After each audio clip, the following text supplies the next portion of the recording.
Good evening. 24 hours ago, it had seemed the battle in the Spratly Sea might soon be over. Now we learn that there has been a major breakdown in naval intelligence. We go first to TCN's Greg Hayes on Capitol Hill. Greg. Jim, this was a snafu that jeopardized the lives of thousands of U.S. sailors in the Spratlys area. And the politicians on the House Intelligence Committee want answers. Electronic intelligence gathering, or ELINT as they call it, demonstrated an almost total absence of Chinese submarines in the region. But the intelligence was wrong, and the American submarine Cheyenne nearly found out the hard way. On patrol, the Cheyenne was suddenly and unexpectedly confronted by several Chinese subs.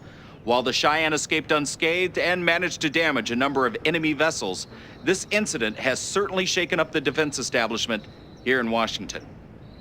Adrian Mann, what does all this mean for the future of this war? It means we better not expect China to walk away from the Spratlys without a major fight. Jim, we are witnessing China at the crossroads of history. Remember what triggered this war in the first place: oil. The Chinese have had their eye on the Spratlys since the foundation of the People's Republic. They wanted the oil they suspected was under the Spratlys. For China, which has only limited energy supplies, such resources would be invaluable. But they didn't have the technology to find it. The discovery of these huge reserves by the Bentic adventure gave them a reason to make their move. Any other driving forces at work? Yes, and his name is General Yu Q. Lee. Yu and his so-called petroleum faction believe that total self-reliance and isolation are the keys to China's future. Tremendous oil reserves are a critical ingredient in his thinking. Here's a man who rose to power by developing oil fields for Chairman Mao.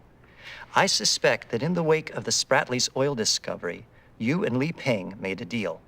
Yu backed up Li Peng's bid for power with troops, and once in, Li Peng sent his navy to grab the Spratlys oil for General Yu.